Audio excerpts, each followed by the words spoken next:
Hello and welcome. We are so glad that you're taking a little bit of time to join us as we think about leadership, as we think about how our faith works its way into all the other areas of our lives to really help us excel, to help us succeed, and most of all, to make Christ known. So today, I want us to think about something that's very summer. You can kind of tell I'm kind of in my summer vein. I'm kind of letting my whiskers go a little bit. And that's so typical, isn't it? That in summer, we become a little less structured, a little less disciplined. We give a little bit more grace.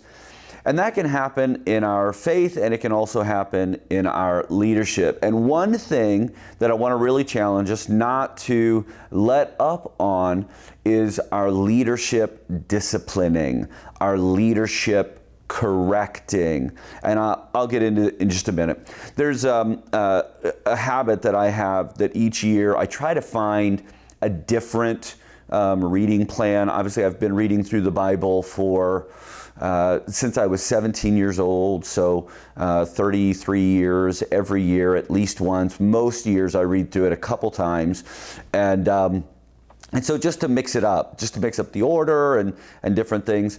And so over the last couple weeks, I had just read through the book of Judges in the Old Testament, and now I'm reading in the book of Samuel. And it's interesting because the beginning of Samuel is in the time of the Judges. Samuel is the last of the great judges, and there's a saying that happens over and over, particularly in the back half of the book of Judges, and that is everyone did whatever seemed right to them. Basically, everyone was a king unto themselves, a judge unto themselves, a god unto themselves, a priest unto themselves. Everyone did whatever they thought was right. And it's so indicative of our culture today that no one wants to be told what to do or how to think. And it works its way in, if we're honest. It works its way into our workplaces. It works its way into our groups. It works its way into our teams. It works its way into every area of our life. It kind of permeates our reality, this idea that everyone is their own final say, their own final authority. And it's in that time period that the book of Samuel is being written. And so Eli is the high priest when Samuel is first born. And he has two adult sons who have now worked their way into the priesthood. Well, Scripture says they weren't great guys. In fact, it says it like this in 1 Samuel chapter 2, verse 12. The sons of Eli were scoundrels.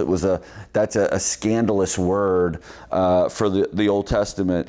The sons of Eli were scoundrels who had no respect for the Lord or for their duties as priests. Now, later on in that same chapter, it says that Eli was actually aware of it and on occasion had warned his sons, had verbally chastised his sons. But what he doesn't do is he doesn't seem to put anything in place to really enforce this new way that he wants them to be. What's interesting is when Samuel first comes to live at the temple with Eli, one of the very first messages that God ever speaks to Samuel really is a warning to Eli about that he and his sons are going to die for this wickedness of his sons, that Eli had not brought his sons into conformity. What's really staggering about that is later in 1 Samuel 8, we find out that Samuel is actually repeating the cycle. It says that his sons were not like him, that he had raised them up and made them judges, but they weren't like him. They were actually greedy for money, so they were known for accepting bribes and perverting justice. And here's the thing, it's a warning to us. Eli and his sons do in fact lose their lives because Samuel's sons are so terrible. The people of God reject the leadership of judges, which was supposed to be temporary, both in terms of time and the extent of their authority, because they were supposed to be looking to God as their authority.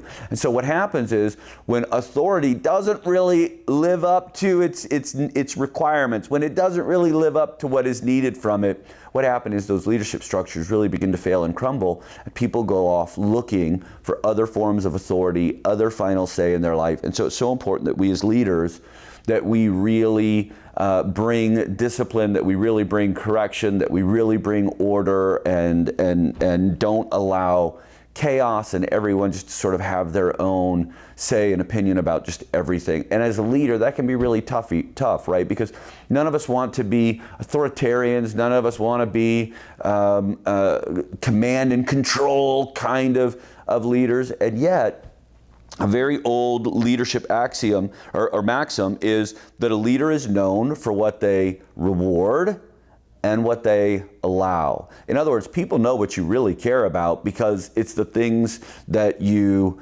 honor and talk about and lean into, but they also know what you really care about when you say you don't want something to happen, but then you allow it to happen. You say that you're not going to put up with something, but then you constantly put up with something. You say that you expect a certain level of excellence, but you constantly allow people to get by with something that is less than excellent. And in Proverbs chapter 13, it says, those who spare the rod of discipline, they actually hate their children. Now, obviously, this is really talking about parenting, but it is a leadership principle that applies to every area of our life, whether that's spiritual leadership, whether that's family leadership, whether that's corporate leadership. When we don't bring discipline and order and structure to bear, what happens is we're really saying that we don't care about those people. We don't care about those projects. We don't care about those outcomes. We don't care about those marriages or those relationships or whatever it is, because it says those who love their children, those who love their people, those who love their business, those who love it, they care enough to actually bring discipline. Another place in Proverbs, it says when people don't have divine guidance, when people don't have good structure, when they don't have good order, when they don't have clear directions, they run wild. But people who live in a place where there's laws, where there's rules, where there's systems, where there's processes, those people are joyful. So I want to lean into a passage that is really a corrective passage, because if we're going to bring correction, if we're going to bring order, if we're going to bring structure to bear over this summer, we want to do it in a way that really reflects God and doesn't sort of feed our ego or feed into some of our more baser instincts. We really want to make sure that we're doing this in a God-honoring way that's going to help them and going to help our company or our team or our group, and most importantly, again, really make Christ known. So in Galatians chapter 6, starting in verse 1, it says this: Dear brothers and sisters, if another believer is overcome by some sin. Now, obviously, Paul here is an apostle. He's writing to the churches of the region, the territory of Galatia, and he's talking to them about faith matters. But there's a leadership principle here that we can look at. So when someone at work is overcome by perhaps a bad habit, or is overcome by because there's a gap in our systems or our processes, bringing correction is still the same. And so we have a model here for what does it look like when we're bringing correction as believers? What does it look like when we're bringing process, discipline, coaching to bear on someone? So, dear brothers and sisters, if another believer is overcome by some sin, you who are godly. So in other words, those of you who are a little further along, those of you who are a little bit more mature, those of you who have maybe run that iteration before, maybe you've had a problem like that. So the goal is we're always thinking about we should allow people that have some authority and some real experience in a matter to be the ones sort of speaking into it. So there are definitely times and places where if we don't have the experience and if we don't have the moral authority or we don't have the position to have a conversation with people, we need to be careful about doing that. But when we are there, that also comes with a responsibility. And he says that we're supposed to go gently and humbly. In other words, this is not something where you go in and you're taking someone out at the knees or you're letting someone have it because you've gotten fed up. In fact, that's one of the problems with not addressing things, is that when we don't address things, oftentimes they get built up. And when we do finally say something or do something, it's cruel, it's curt, it's edgy. And so the best way for us to be able to do it gently and humbly is if we're doing it early on, if we're doing it quickly, and better yet, if we're doing it consistently. So if you expect something, then you have to inspect something. So whatever it is. If you've got a report that's due on Thursdays, then every Thursday you have to check and see if it was done. And every single Thursday that it's not done, you have to go to someone and have a gentle, humble conversation where you say, hey, could you please get that done for me before you head out today?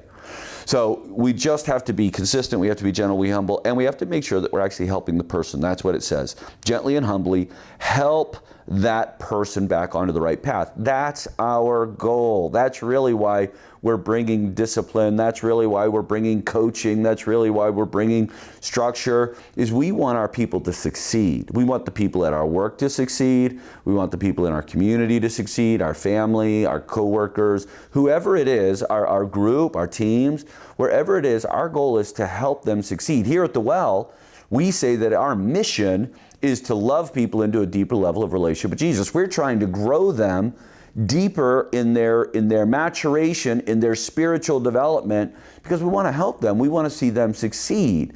That's got to be our heart as leaders, is that we want our people to succeed. We want them to do well. We want them to thrive. We want them to bonus. We want them to whatever it is.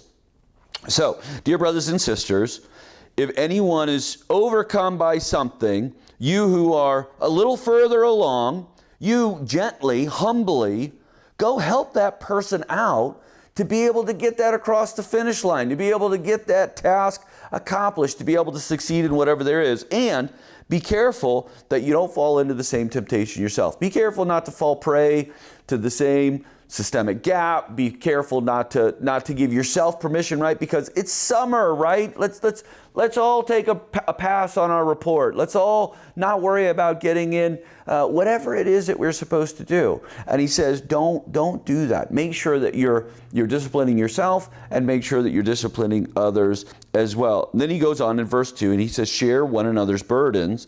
In this way you obey the law of Christ. If you think you're too important to help someone, you're only fooling yourself. You're just not that important. So the thing here is, he's saying, listen, this is the best way for people to experience and people to express Christ. That when you do this, when your attitude is, I'm coming along to help you, to coach you, so that you can succeed, that is when Christ is best seen and experienced in our lives. But he goes on to say this in verse 4, but be careful to pay attention to your own work, for then you'll get the satisfaction of a job well done, and you won't have to compare yourself to anyone else. So don't get in the trap of comparing. And the way that we stay free of that is we just take joy in our work. We do a good job. So at the end of the day, he says this, for each of us are responsible for our own conduct. So sharing your coworker's burden, sharing your classmate's burden, makes you responsible to help your friend succeed, but not for the outcome. You can't control who your friend is. And in the end, if you've done everything you can to help them and they just don't do it, that's on them, whatever outcome that means. But we each have a responsibility, first of all, to be excellent at what we do ourselves, to take these things seriously and work really hard, and then also to come alongside other people to try to do everything we can to help them. That's what it means to be a good leader. Well, I hope you use this summer as a great opportunity to ramp up your leadership discipline, your leadership disciplining, and that you really will live out that idea that in order to expect, we have to inspect. Thanks for giving us a couple minutes of your time. We hope you have an amazing summer. If you have any questions, you can give us a call anytime here at the church, 630-262-1083. You can also reach out to me via email, jerry@cometothewell.org. Have a great day. We'll see you this weekend.